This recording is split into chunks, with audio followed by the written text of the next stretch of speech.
All right, I'm chilling and relaxing today because, as the title says, yesterday I did a significant ride with a distance of over 70 miles and an altitude climb of about 15,000 feet in under 5 hours.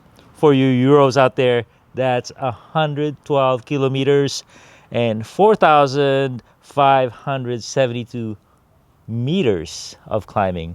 In this video, I'm going to tell you all about this vision and how I executed this in under 5 hours. What's up, everybody? FC here from e-MTB Review, and I had this vision of a grand ride because it's summer here. The quality of riding is not awesome, very dusty. So I went for quantity, and my vision was to just swap batteries and do something big, see what my body can do. And what's really cool is my vision entered my brain at 11 a.m. and by 1 p.m. I was at the trailhead. No planning, not a lot of training. I just went out there and did it. And some background, I'm 60 years old, so my fitness and endurance is good, but it's like day to day. Some days I just feel tired and some days I feel good. So I have a lot of e-bikes at my disposal, and what I chose was the specialized Gen 4 Levo. I have a carbon and an aluminum. I chose the aluminum because I said, oh, that's a lot of wear and tear. But the key is I have two batteries. Because I have two of these, I have two batteries, and I have a fast charger. And I did some modifications to it, but I learned a lot along the way because as a bike reviewer, I tell my wife, if I'm not riding, I'm not working. Right? What a scam, right? Okay, so like I said, the big accomplishment of this ride was 70 miles. That wasn't my intention, but altitude gain was 15,000 feet or just short of it, depending on what stats I look at. And the miles are long because I wanted quality trail, quality single track. So this was somewhere deep in the Santa Cruz Mountains of Aptos, and I went at it. And the key was my car was centrally located somewhere where I could take some pit stops. And this bike has a lot of Newton meters, a lot of torque, a lot of configurability. But what's special about it is it has a removable battery. Let me show it to you right now. The removable battery is very easy to access with a tool that's in the top cap, and then take this off, and then boom, there's your battery. So easy as pie, quick changes, and I have another one right here. Okay, what made this possible was specialized on the S-Works. You can buy this separately. Is a fast charger. A fast charger is a high amp charger, 12 amp charger, and it can charge an empty battery in 2 hours. 2 hours, and a lot of the work is really done from 0 to 80%, and that can be done in 1 hour. So I said, I wonder how I could actually use that. So learn how to use this and buy this separately if you need. What's really cool is I had extenders too, but the extender makes the bike, the already 56-pound bike, even heavier. With this setup, I was able to ride and then drain my current battery, no regard for battery saving whatsoever. And by the time I got back to the car, the battery charging was fully 100% charged. So you do need a, what do you call this, a power station. This is a Bluetti power station. So this has 768 watt hours. So understand that term, watt hours. Your battery has a watt hour. So one of these batteries is 840 watt hours, and what you need is about a 20% upgrade from what your battery is. So if it's 840 watt hours on your battery, you need a power station that has about 1,050 watt hours. Why? Because there's a lot of power loss. You have a charger that's power loss. You have an inverter in here that's power loss. So about 20% you got to account for. The normal chargers are 240 watts. Your cigarette lighter is only 100 watts. But the fast charger, when it's cooking, is 750 watts of load. So you do need a nice power station. If you have an electric car, just plug it into your electric car, your 110 outlet of your electric car. With this setup, I basically had unlimited battery.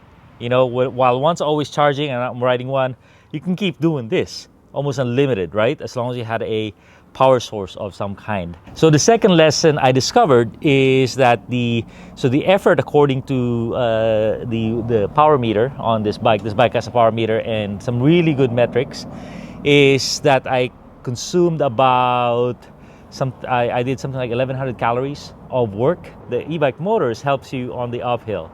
You know, my average climbing output was 70 watts for the whole ride. The issue is when you're descending a 55, 56 pound bike, the e-bike doesn't help you at all. It hurts you. Meaning the 15,000 feet of descending that I did was actually equivalent to about 20,000 on a normal bike. All right, with that in mind, the key for me, and I wanted to do this in under 5 hours. You know, you could do it slow, but you'll use less battery.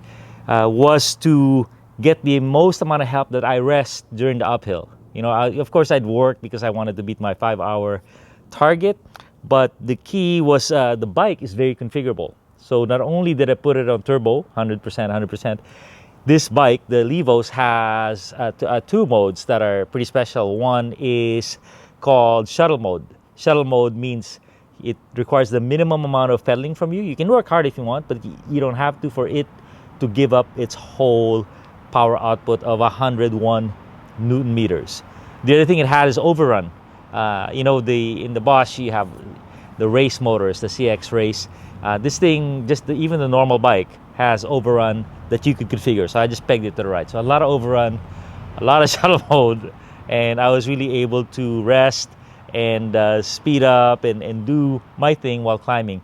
Because the key to all of this was if I could rest during all the uphills, that would keep me kind of recharged and active and ready for the downhills. Because on the downhills, if you are rested, then you are in a much better relaxed position, more conserving your body and your energy. All right, the fourth discovery is nutrition and hydration were key for me. So I could carry water.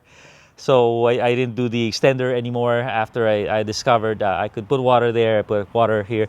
I didn't do an energy drink. I should have because it was a hot day. And when the hotter it is, the more electrolytes and salt you need to replenish what you're losing on your body. Nutrition, you got to eat some real food. I had a couple gels, but really I had some cooler and some cool, really good snacks, some chia pudding and what else? Hummus in my car that, oh man, never tasted so good. So that was the key to surviving this little endeavor. And the last thing I'll share with you guys is from experience, I knew to reduce chatter and vibration to my body, enhance control. And so I set the pressures kind of low. The rebound, I backed off. Rebound is what gives you comfort. The less rebound damping you have, the more comfort you have. Now, if you back off too much, then you lose control, you lose traction. So that's something to keep in mind. But my secret weapon was this Schwalbe radial tire. So radial tires at the same pressure as what you normally have, it is so much more compliant. Look at that. This is 22 psi, and it's so compliant, on the top, not just the side. The side is actually a little bit supportive, but the top is compliant, and that really reduces the vibration and chatter to your body. There's Magic Marys on the rear, but on the front I use Schredda. Schredda is kind of a spike tire, but it's really a well-supported spike tire. And let me tell you guys, it's the secret weapon for the summer because it will save you. When you're going down kind of a deep powder, this thing will dig in and get you back upright. So there you go, my friends. Wanted to share just a little bit of adventure with you guys. If I was in Downeyville or in Tahoe, I'd be doing this all the time and exploring new adventures. But just in the last 2 weeks, I've done bike rides that I've never done in 20 years of riding, even at the peak of my fitness back 10 years ago. I'm doing stuff now that it's kind of interesting and exciting, and it's teaching me how to the lay of the land and how to ride in different conditions. So please share with me what you've done with your e-bike. I know it's cheating, but I call it cheating life because you're able to do stuff like this on any given riding day. All right? Thanks a ton, everybody.